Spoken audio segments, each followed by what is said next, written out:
पीले दांत वाली बहू। रंजना कभी ब्रश नहीं करती थी। उसे कितनी बार उसके माँ बाप ने डांटा, लेकिन उसका कोई असर उस पर होता ही नहीं था, जिस कारण से उसके दांत पीले पीले हो जाते हैं। शादी के बाद अरे बहू, वैसे तो तुझ में कोई कमी नहीं है, पर तेरे दांत इतने पीले कैसे हैं बेटा? कैसे मतलब? कोई सर्जरी थोड़ी ना कराई है। वो तो क्या नाम, मैं ब्रश नहीं करती थी तो पीले हो गए। अब क्या करूं?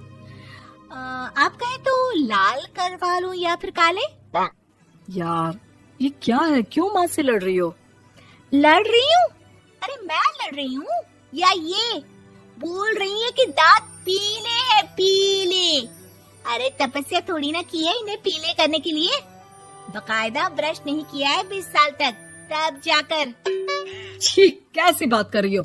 ये उस वक्त तो पीले नहीं थे जब हम लोग तुम्हें देखने आए थे।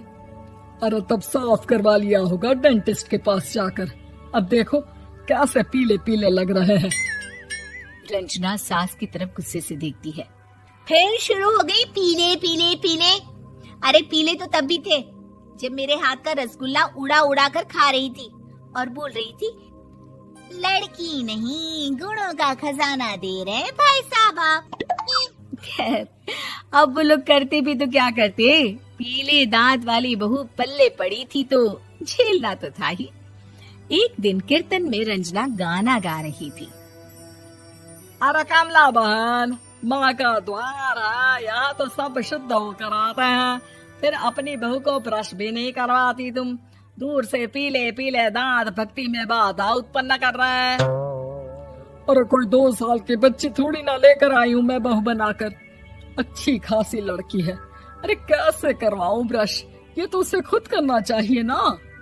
अब माँ बाप तो इसके जैसे तैसे निपटा दिए, ये नहीं सोचा कि सास कैसे संभालेगी।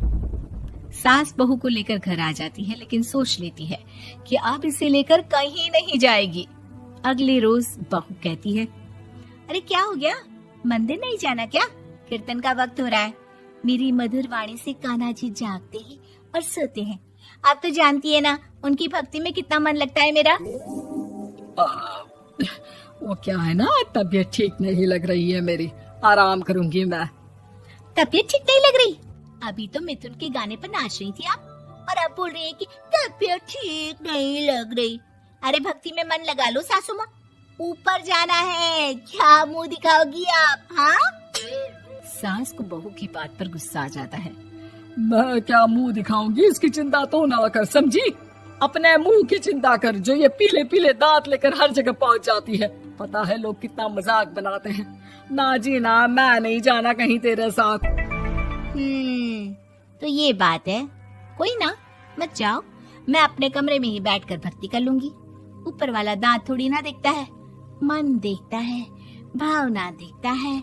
और अरे बस बस, तू सब कुछ दिखा, बस ये सफेद चमकदार दांत ना दिखाना किसी को, है? जा यहाँ से।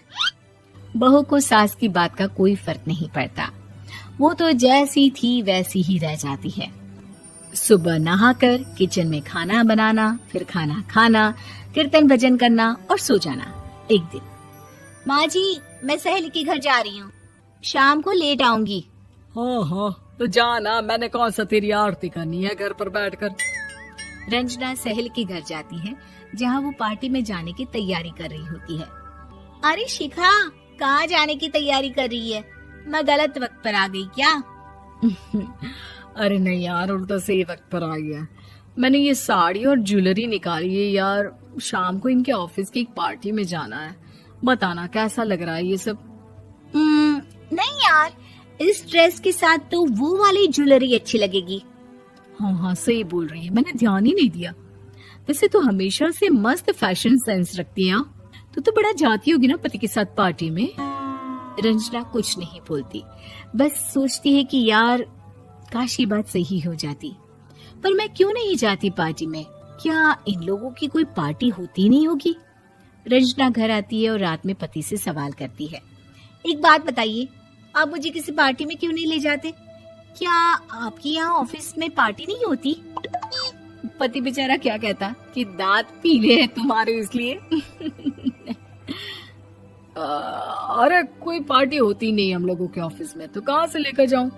और मार्केट, मॉल, कहीं वीकेंड घूमना, कहीं तो। अरे यार, सारे हफ्ते में एक छुट्टी मिलती है, तो सोचता हूँ कि आराम ही कर लूं। क्यों? रंजना मन मार के रह जाती है। पहले कभी सास के साथ मंदिर जाया करती थी, लेकिन वो भी सास ने ले जाना बंद कर दिया। घर बैठी बैठी रंजना बोर हो जाती है। तभी उसे आइडिया आता है और वो मायके जाने का सोचती है। सासू माँ, 2 दिनों के लिए मम्मी के घर जा रही हूँ। अच्छा ठीक है, आराम से जा। और हाँ, माँ से कुछ अच्छी आदत सीख कर आना कि कैसे शरीर के हर भाग की तरह दांतों की सफाई भी जरूरी होती है, समझी? शुरू हो गई ना आप। वो लोग आपकी तरह नहीं है कि छोटी छोटी बात का बतंगड़ बना दे। उन लोगों के लिए मैं मायने रखती हूँ, ना कि मेरे पीले पीले दांत। रंजना माँ को बिना बताए उन लोगों को सरप्राइज देती है, लेकिन जैसे ही वो दरवाजे पर पहुंचती है, अंदर देखती है कि घर वाले कहीं जा रहे होते हैं। अब माँ, काश रंजना दीदी के दांतों वाली प्रॉब्लम नहीं होती, तो वो भी हम लोगों के साथ चलती ना बुआ जी की बेटी की शादी में। हाँ बेटा, लेकिन अब उसे कौन समझाए कि उसको उसके पीले दांत नहीं दिखते, लेकिन उसके आसपास के लोगों को कितना एम्बैरेसिंग फील कराते हैं। मुझे तो कितनी बार उसके स्कूल की टीचर ने शिकायत की कि उसके साथ कोई लड़की बैठना भी नहीं चाहती, और ना ही कॉलेज में कोई उससे बात करना चाहता था। लेकिन पता नहीं क्यों उसे ये बात समझ में ही नहीं आती। कोई कमी नहीं है उस लड़की में, बस यही कि दांत पीले हैं। वो तो भला हो जीजा जी और उनकी माँ का, जो दीदी को जैसी है वैसे ही रखा हुआ है। रंजना को अपने घर वालों की बात सुनकर बहुत दुख होता है। वो सोचती है कि वो क्या करे, लेकिन फिर वो सीधा डेंटिस्ट के पास जाती है, अपने दांत चमकाती है और कसम खाती है कि वो रोज ब्रश करेगी। अरे क्या हो गया? तुम तो 2 दिनों के लिए गई थी ना, पर कोई ना, अच्छा है, चलो आ गई तो। रंजना सास के सामने आकर खड़ी हो जाती है और पूरी स्माइल करती है, उसके चमकदार दांतों को दिखाती हुई। हैं? चले मंदिर।